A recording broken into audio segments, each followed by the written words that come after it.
Assalamualaikum warahmatullahi wabarakatuh. Salam sejahtera, salam reformasi, salam perpaduan, salam harapan kepada semua teman-teman yang bersama saya di channel YouTube ini. Ya, terima kasih banyak di atas sokongan dan dukungan anda. Uh, Hari ini saya nak ulas sikit. Ada satu soalan atau pertanyaan daripada rakan ni dalam channel YouTube yang minta saya ulas. Kebetulan pula waktu ini adalah kita masih lagi hangat membicarakan tentang perhimpunan PAU 2022, Perhimpunan Agung UMNO 2022 yang sedang berlangsung dan difahamkan hari ini adalah hari yang terakhir, hari Sabtu, ya, hari yang terakhir bagi Perhimpunan Agung UMNO dan khususnya bagi ahli UMNO, hari ini adalah hari yang penting bagi mereka untuk mendapatkan satu resolusi, ya, ataupun keputusan sepanjang Perhimpunan Agung UMNO yang telah pun berjalan bermula pada hari Khamis, salah saya, ya, Pemuda Wanita Puteri kerana hari Jumaat. 3 hari Perhimpunan Agung UMNO ini dijalankan dan ada pengunjung atau penonton daripada channel YouTube saya minta saya komen, ya, bukan tanya, sebab dia tahu saya ni bukan ahli UMNO, ya, saya tak berhak untuk menjawab persoalan tentang UMNO, tetapi dia minta saya mengulas lah, ya,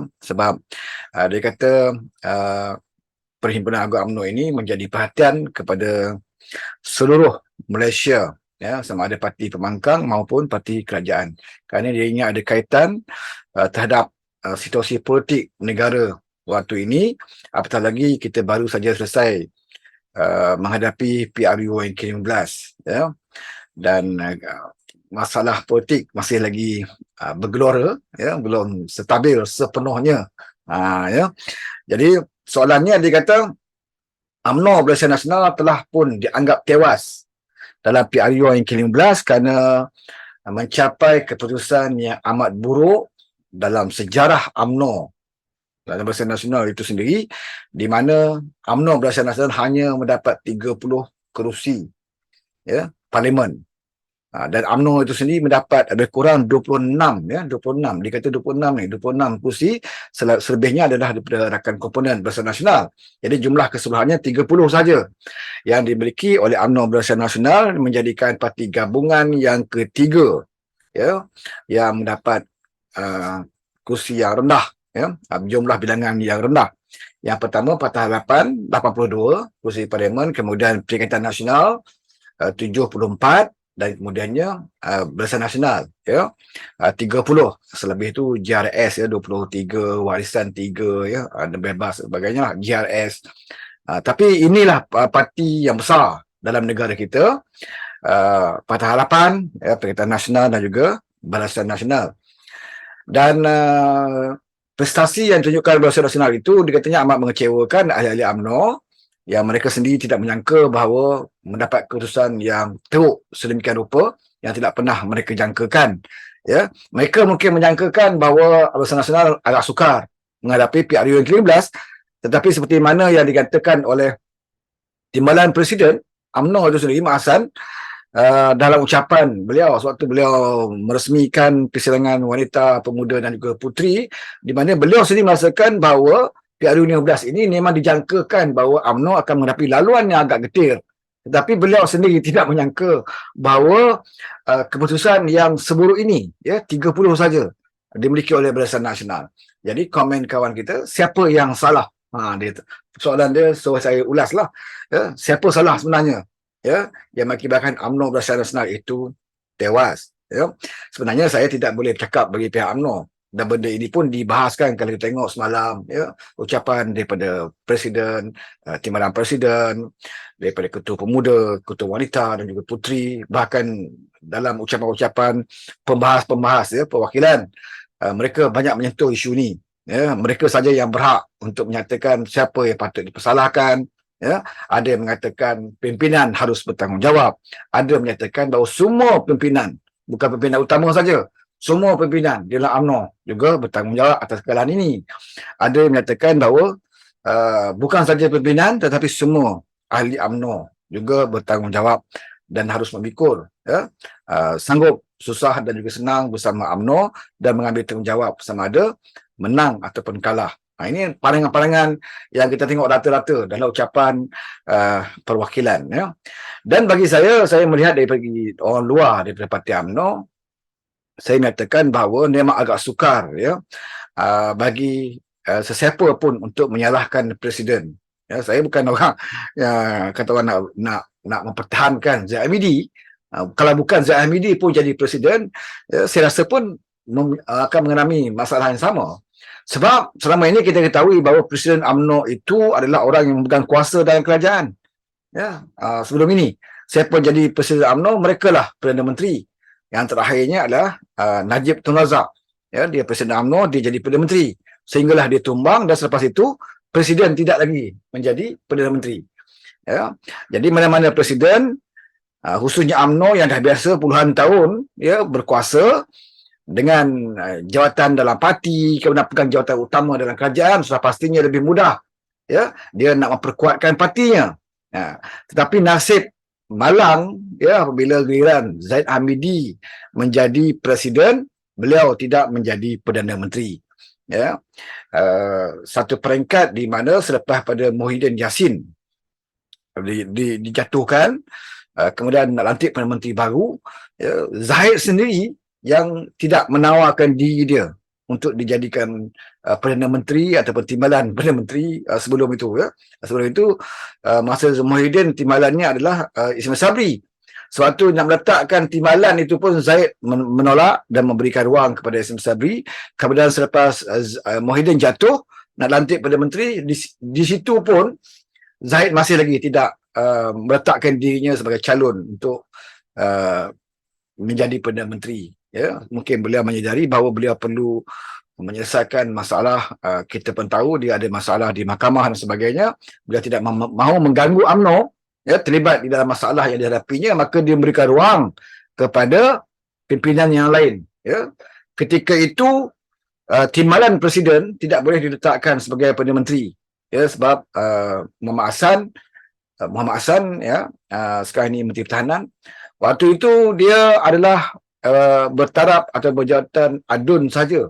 Ya, dia bukan ahli parlimen, maka dia tidak diletakkan sebagai calon untuk menjadi Perdana Menteri selepas Muhyiddin. Ya. Sebab itulah dia pergi kepada peringkat pemimpin yang ketiga. Maka dia pergi kepada naib presiden.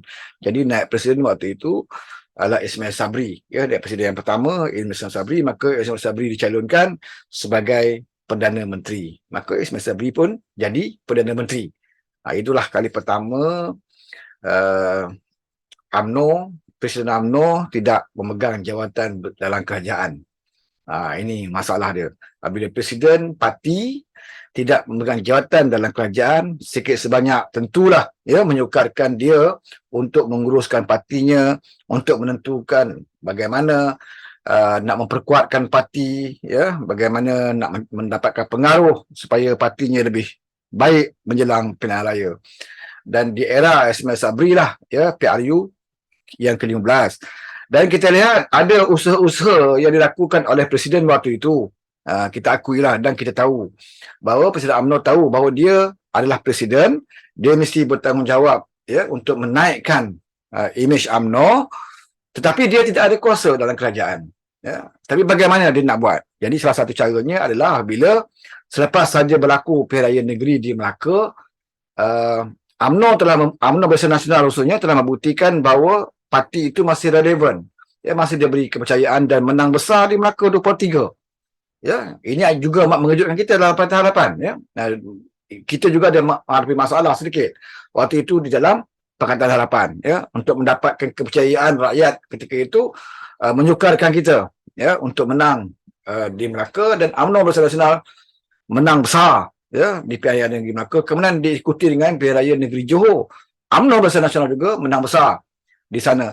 Dan waktu itulah Zaid Hamidi melihat adalah satu peluang yang terbaik untuk UMNO kembali ya menjadi sebuah parti yang boleh membentuk kerajaan secara bersendirian. Kerana hasil daripada keyakinan rakyat yang ditunjukkan di Melaka, kemudian di Johor, dan sepatutnya itu momentum rakyat di saat rakyat dah yakin dengan UMNO Barisan Nasional, ya, bagi Presiden UMNO itulah waktu yang paling sesuai untuk dibubarkan parlimen. Ya, supaya UMNO boleh mengambil momentum itu untuk memperluaskan lagi, ya, pengaruhnya di peringkat pusat. Sebab itulah kita dengar masa itu desakan-desakan yang keluar daripada pimpinan UMNO, terutamanya penyokong-penyokong Zahid, yang menekan, yang juga mendesak Ismail Sabri supaya mengadakan, membubarkan parlimen supaya PRU dapat diadakan dengan segera. Walaupun ketika itu kita pada hadapan, memang tentunya kita menentang, sebab di antara sebab utamanya adalah waktu dah menghadapi musim tenggujuh, ya, kita bimbang sekiranya pilihan raya diadakan dalam keadaan suasana yang tidak selesa bagi rakyat untuk keluar mengundi. Ya, musim dah hujung tahun, kita semua tahu bahawa musim tenggujuh, dan kita tidak setuju. Bukan saja Parti Harapan, bahkan dalam Perikatan Nasional juga, ya, mereka daripada PAS contoh, ya, daripada Bersatu juga, mereka tidak bersetuju untuk mengadakan pilihan raya di musim tengkujuh. Tapi UMNO merasakan bahawa masih sempat untuk melakukan pilihan raya sebelum, ya, sebelum musim tengkujuh yang sebenarnya, ya, diadakan segera, dan dia mendesak supaya Ismail Sabri, Perdana Menteri daripada UMNO itu sendiri, supaya bubarkan parlimen secepat mungkin, ya, sebelum musim tengkujuh sampai, ya, bubarkan secepat mungkin, dalam keadaan UMNO ketika itu mendapat sokongan, ya, hasil daripada momentum PRN di Melaka dan PRN Johor. Diharapkan momentum itu boleh membawa kesan, memberi kesan kepada PRU yang ke-15. Jadi ini yang mampu Zahid lakukan, sebab dia tidak boleh buat, sebab dia tidak ada kuasa. Dia hanya presiden. Dia bukan Perdana Menteri. Yang boleh membubarkan parlimen adalah Perdana Menteri, ya, yang akan menasihati Yang Bertuan Agong untuk membubarkan parlimen. Jadi itu usaha yang telah dilakukan oleh Zahid Hamidi selaku Presiden UMNO untuk menyelamatkan UMNO, untuk memelihara UMNO, parti UMNO itu sendiri, ya, untuk memelihara imej UMNO, supaya UMNO dilihat sebagai parti yang kembali berwibawa dan bermaruah. Ya, itu usaha yang dilakukan, tapi dia hanya boleh mencadangkan, ya, tetapi dia tidak ada kuasa. Ya, dia tidak ada kuasa. Dan waktu itu malangnya Ismail Sabri juga terikat. Ya, dia bukan boleh nak terus ikut cakap UMNO sebab dia Perdana Menteri. Bila Perdana Menteri, dia juga ada rakan-rakan gabungan dia yang lain ketika itu, ya, daripada Perikatan Nasional sendiri, ya, dia ada ahli kabinet daripada Bersatu, dia ada ahli kabinet daripada PAS, ya, dia juga perlu mendapatkan pandangan daripada jemaah kabinet dia, sebab ada perlu pilihan raya ataupun tidak. Jadi waktu itu semua gabungan parti yang berada bersama Ismail Sabri ketika itu tidak bersetuju, ya, untuk diadakan pilihan raya, sehingga ada yang menghantar memorandum, PAS contoh, ya, menghantar memorandum supaya tidak dibubarkan, ya. Namun akibat tekanan yang diberikan juga oleh UMNO terhadap Ismail Sabri, akhirnya, ya, Ismail Sabri terpaksa, ya, bubarkan parlimen.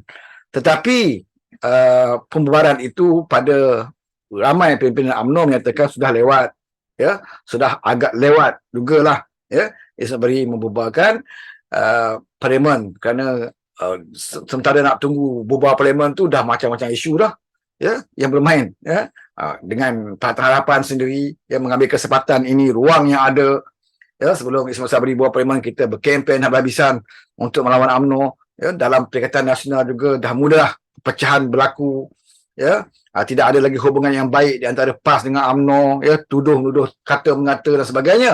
Dalam saat itu Ismail Sabri bubarkan parlimen. Jadi bila dibubarkan dalam saat sedemikian rupa, maka terhasillah keputusan, ya, yang kita semua tahu bahawa UMNO hanya menang, ya, UMNO Barisan Nasional hanya menang 30 kerusi. Jadi nak salahkan Zaid Hamidi pada pandangan saya tidak adil, sebab dia telah berusaha, ya, dan kenapa kita tidak melihat kemenangan di Melaka itu adalah kemenangan Zahid sebagai Presiden UMNO, ya, kenapa tidak lihat kemenangan cemerlang di PRN Melaka itu adalah satu kemenangan juga bagi Zahid, ya, untuk membina imej UMNO. Kerana dia menang lagi di PRN Johor, ya, kenapa tidak dikatakan itu adalah jasa Zahid selaku presiden yang telah menaikkan imej UMNO menang besar di Melaka dan juga di Johor. kerana beliau juga berusaha sedaya upayanya supaya momentum itu berterusan dan minta supaya naib presidennya selaku Perdana Menteri waktu itu untuk bubarkan parlimen. Selepas itu, selepas itu di keadaan PH lemah, kita akui memang kita kalah di Melaka, kita dah rasa agak lemah, kemudian menghadapi PRU di Johor kalah juga, walaupun tak kalah teruk, tapi maknanya kita tidak mencapai hasrat untuk kita menambah kursi yang banyak di Johor. Sikit sebanyak ada sikit rasa down di kalangan PH. Dan dari segi politik, memang itulah waktu yang sesuai untuk mengadakan PRU. Walaupun PH sendiri mengatakan tak perlu kerana banjir dan sebagainya. Tapi kalau dari segi baca strategi dan politik, itulah waktu sesuai. Waktu musuh tengah lemah, momentum UMNO tengah naik, menang di Melaka dan menang di Johor, musuh agak down sedikit, itulah waktu paling sesuai kalau UMNO mengadakan PRU yang ke-15. Tapi malangnya Presiden UMNO tidak mampu lakukan. Dia hanya mampu mencadangkan dan juga mendesak supaya Sabri bubarkan. Tapi Sabri delay, dan bila tekanan terlalu hebat, dia terpaksa bubarkan, tapi dah agak lewat. Mau tak mau, UMNO harus harungi pilihan raya itu dalam keadaan sedemikian rupa. Dan alhamdulillah bagi PH, kerana delaynya Ismail Sabri itu memberikan sedikit kita bernapas, kita memperbetulkan politik, kita adakan pemilihan parti, susun balik jentera, bayangkan kalau UMNO buat pilihan raya selepas di Johor, selepas PIN Johor, kita parti keadilan khususnya, kita hanya ada presiden, kita tidak ada timbalan presiden, kita juga kehilangan 2 orang naib presiden dan separuh daripada Majlis Pimpinan Pusat. Mana kita tidak ada jeneral-jeneral di bawah ni, yang ada Anwar Ibrahim je, presiden. Timbalan tidak ada jeneral-jeneral, kalau ibarat macam tentera ni, jeneral-jeneral ataupun pegawai setiap batalion, regimen tidak ada. Bagaimana kita nak bertempur kalau waktu itu diadakan pilihan raya? Kita cukup bimbang kalau Ismail Sabri ikut nasihat Zahid Hamidi. Memang masalah bagi kita sebab kita tak susun organisasi kita. Timbalan presiden, naib presiden tak ada, ahli majlis pimpinan dan keadilan ramai yang telah dipecat dan di keluar parti dan juga dipecat. Timbalan presiden pun hilang. Jadi ruang yang Ismail Sabri berikan, delay, bubar parlimen, memberikan sedikit nafas kepada kita, keadilan, mengadakan pemilihan parti, meletakkan balik saf-saf kepimpinan di tempat dan posisi dalam parti. Jadi sikit sebanyak ada, kita menghadapi pilihan raya dengan keadaan lengkap, lengkap dengan ketua-ketua lah, dengan pucuk pimpinan yang baru dan sebagainya. Dan tapi ini merugikan UMNO sebenarnya, bila peluang yang paling baik yang seperti Zahid mahukan, tidak dapat, tidak dapat diambil kesempatan oleh Ismail Sabri, walaupun Ismail Sabri waktu itu adalah naib presiden UMNO. Dan saya tak boleh juga kita salahkan kepada Ismail Sabri, seperti mana kita tidak boleh salahkan Zahid. Zahid dia dah cuba dah, dia berjaya dalam 2 pilihan raya negeri. Dia dah berjaya dalam 2 pilihan raya negeri. Dia buktikan UMNO boleh menang. Kemudian dia dah berusaha untuk terus membina kekuatan UMNO dan mendesak supaya Sabri bubar segera. Tapi Sabri juga ada masalah. Walaupun dia Perdana Menteri, dia bukan Perdana Menteri seperti Anwar Ibrahim sekarang ini, yang dapat 2/3 majoriti. Dia Perdana Menteri ada 1-2 orang je pun. Majoriti dia tidak ada kekuatan. Kekuatannya banyak kepada PAS dan juga Bersatu, yang bersama dalam kabinetnya. Dia tidak boleh ikut kehendak UMNO dan membelakang kehendak rakan-rakan yang lain. Kerana dia tahu dia naik pun sebagai Perdana Menteri atas sokongan rakan-rakan ini. Maka dia perlukan juga pandangan daripada rakan-rakan. Dan rata-rata daripada rakan-rakan yang lain juga tidak bersetuju untuk mengadakan pilihan raya apabila menjelang musim banjir. Tapi akibat tekanan yang terlalu hebat, bukan saja daripada UMNO, sehingga kan ada pemimpin PAS yang menghantar memorandum kepada Tuanku seolah tidak lagi percaya kepada beliau sebagai Perdana Menteri, maka akhirnya Ismail Sabri tidak ada pilihan terpaksa bubarkan parlimen walaupun dalam keadaan lewat, ya, dan merugikan UMNO. Dan inilah hasilnya. Inilah hasilnya, ya. Bila kita Parti Harapan yang dianggap oleh Barisan Nasional sebagai musuh politik, kita juga telah bersedia sikit sebanyak, ya. Dan juga ketika delay yang dibuat oleh Ihsan Sabri itu juga mencetuskan banyak sengketa di antara UMNO dan juga PAS, ya, Mufakat Nasional hancur, ya, banyak perkata mengata dan sebagainya. Ketika itu Ihsan Sabri membubarkan parlimen, maka seperti meletakkan kepala lah di tali gantung, menghulur kepala, ya. Dalam keadaan lemah sedemikian baru nak bubar, maka hasilnya apa yang kita dapati hari ini, ya, di mana UMNO Barisan Nasional hanya mendapat 30 kursi parlimen. Cuma saya nak bagi tahu kepada saudara yang bertanya ni, siapa yang salah. Saya tak kata Zahid Hamidi bersalah, ya. Kelemahan ataupun kejatuhan ataupun prestasi UMNO sekarang ini tidak boleh dipersalahkan 100% kepada Presiden UMNO, ya. Walaupun saya bukan orang UMNO, tapi saya merasakan, kalau saya sebagai orang UMNO, saya dapat merasakan apa yang Zahid Hamidi rasakan, ya. Dia telah lakukan dan dia telah buktikan, ya, di Melaka, ya, bukan tak bagus, prestasi yang baik bagi UMNO Barisan Nasional. Begitu juga di Johor, kemudian dia nak kekalkan prestasi tersebut, dan sebab itu dia minta supaya diadakan PRU cepat, ya, sebab dia tahu dari segi strateginya pihak lawan Parti Harapan ketika itu dalam keadaan down, ya, bersatu pun kalah teruk di Johor, ya, pejuang dan sebagainya, hilang deposit.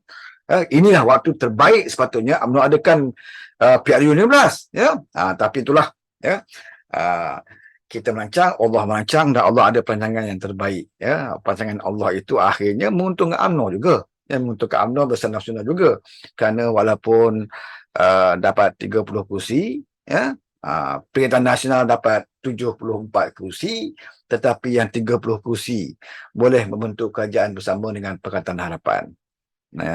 Jadi kalau kita nak salahkan Presiden pun tak boleh, nak salahkan Ismail Sabri pun tak boleh, ya, sebab situasinya amat berbeza. Dia Perdana Menteri, tetapi dia bukan Perdana Menteri seperti mana Najib pernah jadi Perdana Menteri, ya. Sabri jadi Perdana Menteri bukan seperti mana Mahathir menjadi Perdana Menteri. Suasana dah berbeza, ya. Dia jadi Perdana Menteri tapi dia lost control, ya. Banyak yang dia tidak mampu lakukan, apatah lagi macam mana dia nak mampu nak bantu rakyat, ya. Dia pun kita lihat gagal sebagai Perdana Menteri, ya. Macam mana dia nak bantu rakyat, parti dia sendiri pun dia tak mampu nak bantu, ya, sebab dia tidak ada kekuatan. Sebab itu pentingnya Perdana Menteri ini, ya, mendapat sokongan yang kuat, ya, sokongan yang kuat dan punya kekuatan, barulah senang nak buat kerja. Kalau tidak, dia akan tergantung dan bergantung kepada orang lain, ya.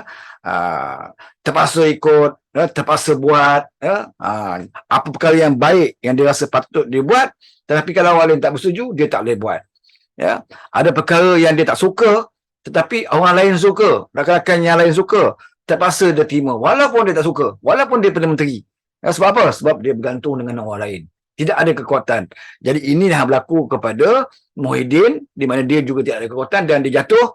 Kemudian Ihsan Sabri juga tidak ada kekuatan dan akhirnya dia terpaksa, ya, mengkesampingkan keperluan parti dia hanya kerana menghormati, ya, pandangan rakan-rakan yang lain. Jadi tak ada siapa yang salah sebenarnya, ya, atas kejatuhan ataupun kemerosotan undi Barisan Nasional pada pilihan raya kali ini.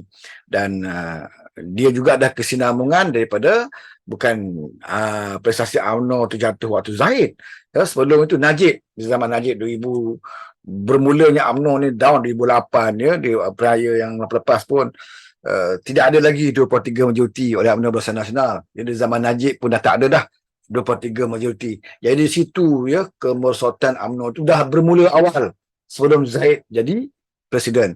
Jadi banyak ucapan kalau adalah yang menyalahkan Zahid, ya, pada saya adalah tidak adil, ya, untuk menyalahkan beliau. Beliau telah lakukan sebaik mungkin, ya, dan beliau telah buktikan apa yang beliau rasa betul berjaya dan apa yang beliau inginkan tak tercapai.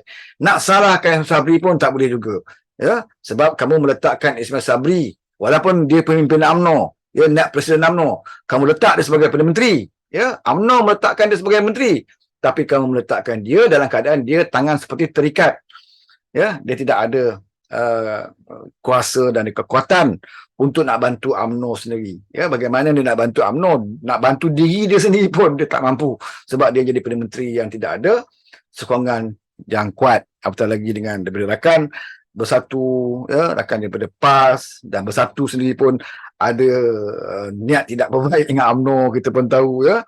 Daripada awal lagi Bersatu memang tujuan dia nak hancurkan UMNO. Jadi bagaimana mungkin dia nak bagi kerjasama dengan Ismail Sabri, sebab Bersatu tu sendiri pun, ya, tubuhnya adalah untuk menggantikan UMNO. UMNO hancur, lagi suka Bersatu. Ya, sebab itu kita tak harapkan Bersatu boleh berikan sokongan yang baik kepada Ismail Sabri. Sebab itu Ismail Sabri menjadi Perdana Menteri. Jadi tidak ada apa yang salah.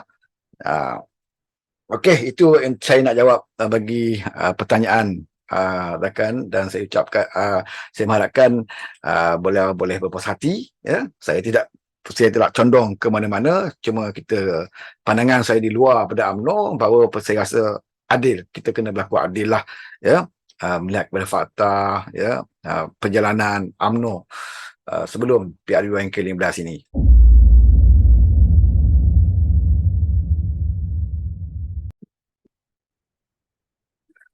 Soalan kedua yang ditanya, reset UMNO, tukar pemimpin ataupun hala tuju parti, ya.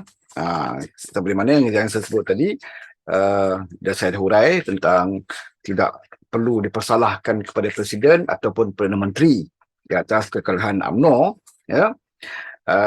Oleh itu, apakah langkah UMNO seterusnya? Ya, dalam Pemerintah Agung UMNO ni kita dengar ada poster yang ditularkan, yang diedar dalam perwakilan, ya, tentang usaha untuk reset UMNO, iaitu lebih kepada menukar pucuk pimpinan UMNO itu sendiri, ya. Sehingga kan ada perwakilan-perwakilan yang berbahas supaya jawatan utama parti itu tidak dipertandingkan, ya. Dan ada yang juga berbahas supaya dibuka untuk menunjukkan UMNO masih lagi mengamalkan demokrasi, membenarkan pertandingan diadakan. Dan seperti mana kita ketahui, dalam ucapan dasar Presiden UMNO itu, Zahid Hamidi menyatakan bahawa beliau berpandangan meletakkan, ya, segala-galanya kepada akar umbi, iaitu akar umbi bermakna kepada perwakilan, ya. Perwakilan itu adalah mewakili akar umbi di cawangan-cawangan UMNO, yang datang ke Perhimpunan Agung ini. Perwakilan adalah mewakili suara akar-akar umbi. Mereka, bagi Zahid Hamidi, Presiden UMNO, diberikan kuasa untuk menentukan, ya, sama ada perlu pertandingan atau tidak perlu kepada pertandingan. Bagi saya, demokrasi itu luas, ya. Demokrasi itu luas. Demokrasi itu bukan bermakna bila sebut saja demokrasi mesti ada pertandingan, ya. Bila sebut saja demokrasi mesti ada pertandingan. Yang tak demokrasinya kalau parti tidak membenarkan pertandingan, itu tidak demokrasi bagi saya. Kalau parti memutuskan tidak ada pertandingan, tidak benarkan, dijadikan peraturan dalam perlembagaan ataupun dibuat satu peraturan, ya, oleh pimpinan di atas, Majlis Kerja Tertinggi UMNO contohnya, menetapkan, oh, kali ini tidak ada pertandingan, itu tidak demokrasi bagi saya, ya. Tapi kalau Presiden UMNO menyatakan terbuka kepada perwakilan, hak perwakilan menentukan, dan Majlis Kerja Tertinggi UMNO juga tidak memutuskan, ya, sama ada pertandingan perlu ada ataupun tidak ada pertandingan, tidak ada keputusan dalam Majlis Kerja Tertinggi UMNO, itu jelas bermakna masih lagi ada ruang demokrasi. Bila sebut demokrasi bukan bermakna wajib ada pertandingan, ya. Itu apabila menyerahkan kepada perwakilan sama ada menentukan, ya, adanya pertandingan atau tidak, itu juga demokrasi. Itulah demokrasi. Bukan demokrasi ini maksudnya perwakilan tak mahu ada pertandingan atas sebab apa alasan sekalipun. Sama ada perwakilan merasakan tidak mahu melihat perbalahan, ya.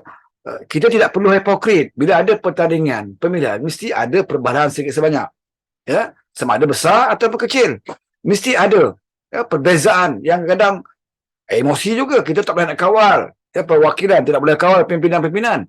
Ada yang mungkin emosi bila kalah, ada yang mungkin merajuk, ya. Ada yang mungkin kalah keluar parti, pernah berlaku dalam sejarah politik negara kita bila berlakunya pemilihan parti.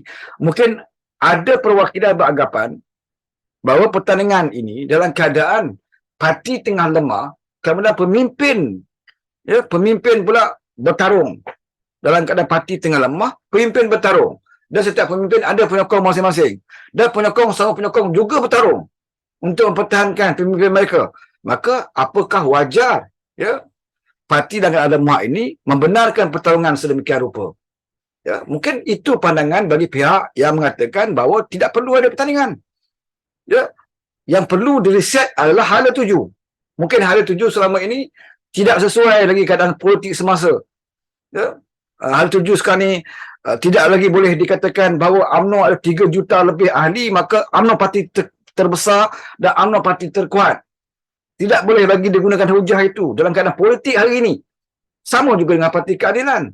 Kita tidak boleh lagi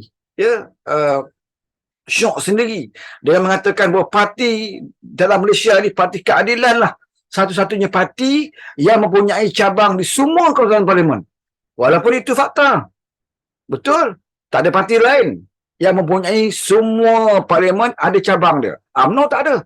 UMNO tidak ada di Sarawak. UMNO tidak ada bahagiannya di Sarawak. UMNO hanya sekadar sampai di Sabah. Parti DAP. Walaupun parti DAP boleh masuk Sabah, boleh masuk Sarawak, tapi parti DAP tidak ada di setiap parlimen. Setiap parlimen. Contoh Parlimen Pekan, mana ada DAP? Rompin dan sebagainya, tidak ada kekuatan DAP di setiap parlimen. Tetapi keadilan, semua parlimen ada cabang keadilan. Apakah dengan hujah itu kita mengatakan dan kita memberi dada bahawa keadilan sudah kuat? Tidak. Dalam keadaan situasi politik hari ini, kamu ramai ahli banyak mana sekalipun, macam UMNO, di antara parti yang teramai sekarang ini, UMNO. 3 juta lebih. PAS mungkin dalam 2 juta. Keadilan 1 juta lebih. UMNO paling ramai. Tapi dia mendapat kedudukan parti gabungan yang terendah. Nombor 3. Pertama Parti Harapan, yang kedua Perikatan Nasional, dan nombor 3 Barisan Nasional. Walaupun punya ahli 3 juta lebih. UMNO saja. Belum kira lagi MCA. Belum kira lagi ahli MIC. Tapi dia tetap mendapat tempat yang ketiga dalam gabungan dalam PRU baru-baru ini. Jadi di situ perwakilan memikirkan apakah perlu reset parti itu bermakna tukar pimpinan. Apakah dengan tukar pimpinan boleh memperkuatkan UMNO? Ataupun pimpinan dikekalkan tetapi hala tuju parti harus diubah mengikut kesesuaian politik pada hari ini. Saya dengar dalam ucapan perwakilan dan juga pimpinan, ada perwakilan yang membahaskan, mengatakan bahawa strategi parti sudah ketinggalan, sepatutnya kita menukar strategi. Di antara contoh yang diberikan, bagaimana kita masih lagi dalam keadaan cara lama, kursus pacar, kursus pacar ada, pacar bar, kemudian menyediakan GeoTV, menyediakan kenderaan dan sebagainya. Ada perwakilan tadi sebut ada satu kawasan daerah mengundi sampai 10-20 biji kereta untuk angkut pengundi last kali, pusing tak ada orang naik kereta. Kerana zaman sekarang ni kebanyakan pengundi dah ada kenderaan sendiri, pergi dengan motor, dan dia boleh pergi ikut masa dia. Dia nak pergi awal pagi, nak pergi tengah hari, ataupun nak pergi petang pergi mengundi. Jadi peranan GeoTV itu mungkin dah tidak berapa relevan. Tidaklah begitu dipentingkan sangat sekarang ini. Yang penting ialah bagaimana nak tangani persepsi pengundi-pengundi, terutamanya sekarang dah masuk pengundi muda.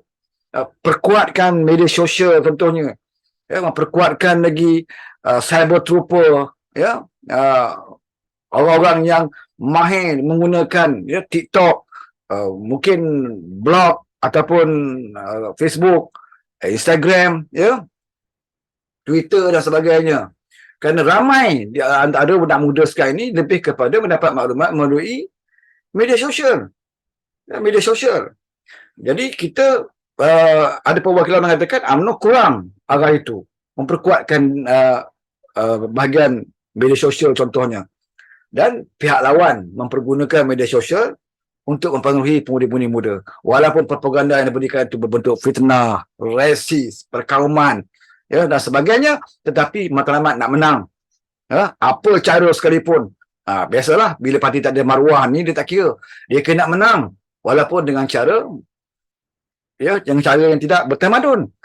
Fitnah. Parti Harapan juga mengalami benda yang sama. Ya, buatlah strategi, buatlah kursus macam mana. Ada sistem Cista dan sebagainya. Ya. Ada apps dan sebagainya. Tetapi, bila TikTok, anak-anak muda terpengaruh dengan media sosial, maka kita kalah.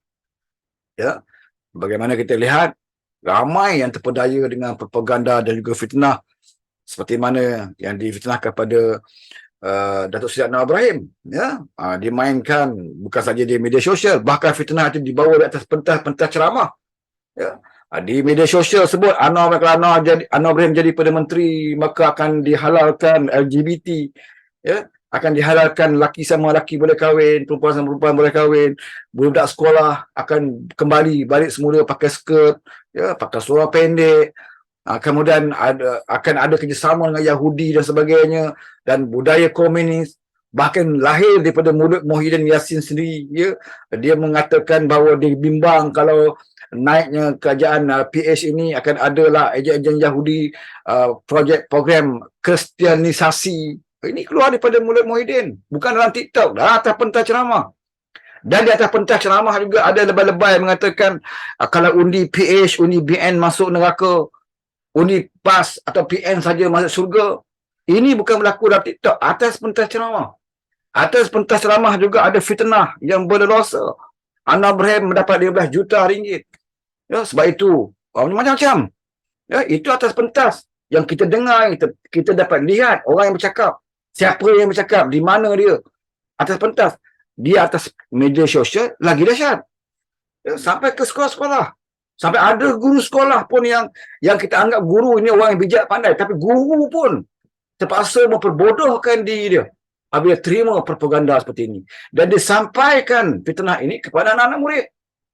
Sebagaimana yang kita terdedah, bagaimana guru mengatakan kepada anak murid dia tentang keburukan Datuk Seri Anwar Ibrahim, keburukan DAP dan sebagainya. Ini berlaku. Dan ini kita gagal tangani. Ya, kita lebih kepada cara lama kita.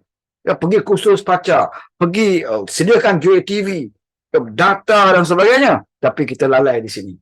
Kita lalai di sini. Sebab itu saya mengatakan bahawa apa yang disoalkan oleh rakan kita tadi, sama ada UMNO perlu reset pemimpin ataupun hala tuju parti.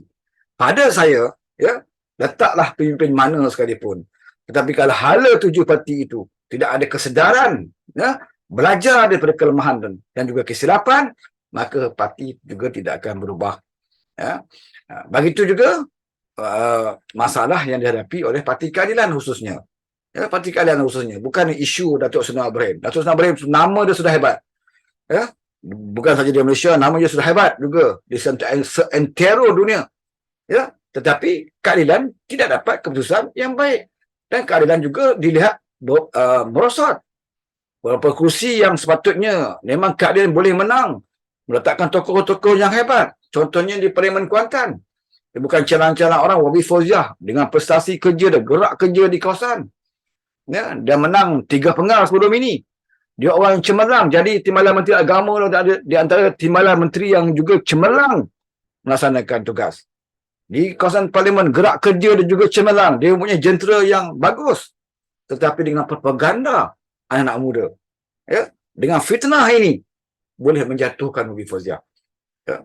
Kalau nak katakan dia tewas kerana tidak ada gerak kerja, dia hebat gerak kerja, grade A, saya tahu.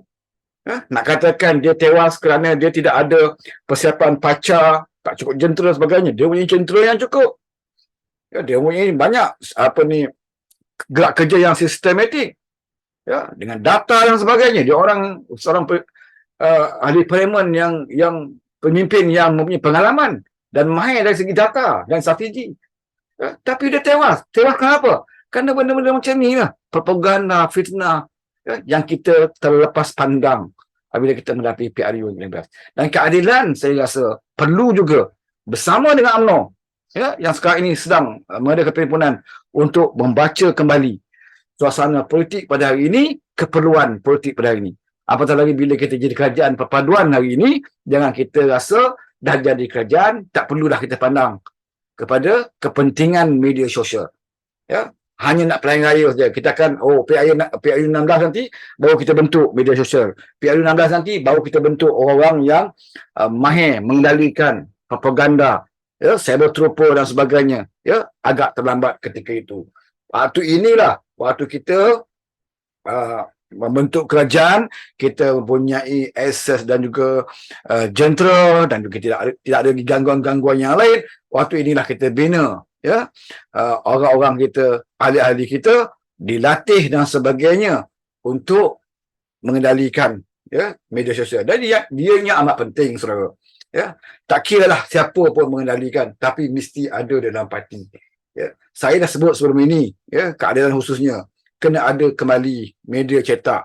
Jangan percaya ataupun harapkan betul-betul media elektronik, ya, media-media seperti WhatsApp, Telegram dan sebagainya. Itu bukan tidak penting, tetapi tidak semua orang akan pegang ataupun tidak semua orang berminat, ya, kepada maklumat yang disampaikan melalui handphone masing-masing.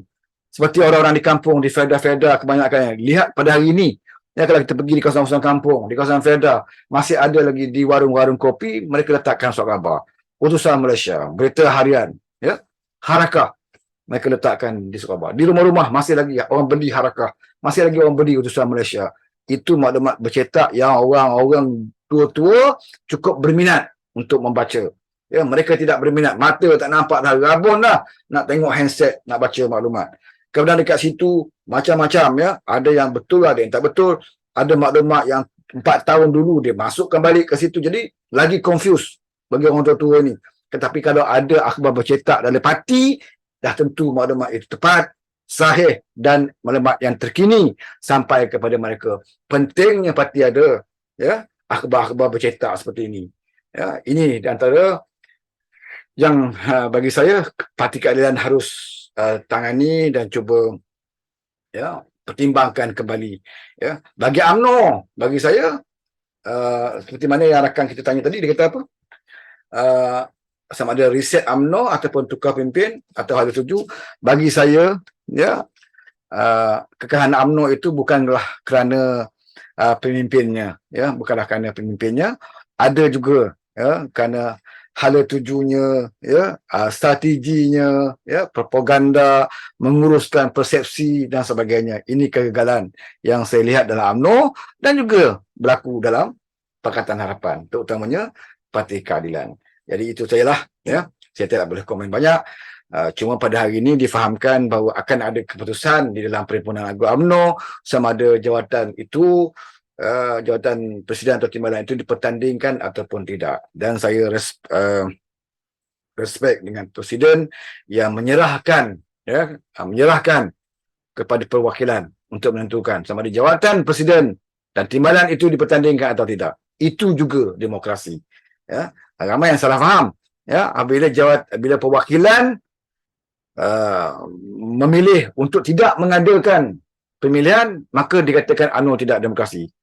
Itu silap. Yang sebenarnya demokrasi adalah menyerahkan pilihan, ya, menyerahkan pilihan itu, ya, kehendak itu kepada akar umbi. Ya, kalau akar umbi kata perlu bertanding, maka perlu bertanding. Tapi kalau majoriti akar umbi kata tidak perlu bertanding, maka tidak perlu bertanding. Itu juga satu demokrasi. Jangan salah faham. Jangan ingat demokrasi ini hanya bertanding. Tak bertanding tak ada demokrasi. Bukan. Dalam Parti Keadilan dibuka pertandingan. Cuma Presiden tidak ada siapa yang nak bertanding. Bukan kita ada undang-undang mengatakan, oh Presiden Keadilan Anwar jangan ada siapa lawan. Tak ada. Kita buka semua. Ya, buka semua. Presiden, Timbalan, Naib Presiden, Ahli Majlis Pimpinan Pusat. Buka semua. Ya. Cuma tidak ada sesiapa yang nak lawan Presiden. Ya, yang ada berlaku pertandingan dalam keadilan hanyalah Timbalan Presiden dan juga Naib Presiden. Itu adalah proses demokrasi yang berlaku di dalam Parti Keadilan. Ya, bukan kerana kita tutup atau sekat, ya, jawatan Presiden tidak boleh ditandingi. Tak ada. Ya, dibuka. Tapi tidak ada orang yang tergamar ataupun tidak ada orang yang merasakan lebih layak untuk menggantikan Datuk Seri Anwar Ibrahim sebagai Presiden Parti Keadilan. Jadi itu sajalah, dan kita berdoakan agar UMNO, ya, selamat menjayakan Perhimpunan Agung mereka dan mendapat satu keputusan, ya, daripada hasil daripada Perhimpunan Agung itu adalah keputusan yang baik dan juga diberkati. Kuatnya parti UMNO akan memperkuatkan lagi kerajaan perpaduan yang ada hari ini. Rosaknya parti UMNO akan sedikit sebanyak menjejaskan kerajaan perpaduan yang telah pun dibentuk ini. Sekian, wabillahi taufik wal hidayah. Assalamualaikum warahmatullahi wabarakatuh. Ku genggam, ku julang ke udara, akan ku ceritakan